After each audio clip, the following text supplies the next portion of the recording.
How to get new face tracking in Roblox. Hello everyone. In this video, I will show you how to get new face tracking in Roblox. First of all, open up the Roblox app.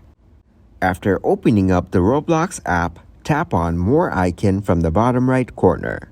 Now from More, tap on the Settings button from here. Then, you will find the Privacy option from Settings. Tap on Privacy.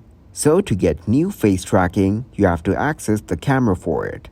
So from the Privacy, tap to turn on the camera option. To access the camera, you have to enter the PIN code.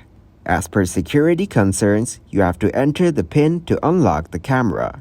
And then, tap to turn off the camera to animate your avatar.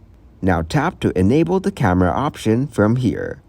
You can create in-game animations or emotes that simulate facial expressions and assign them to your character using Roblox's animation system.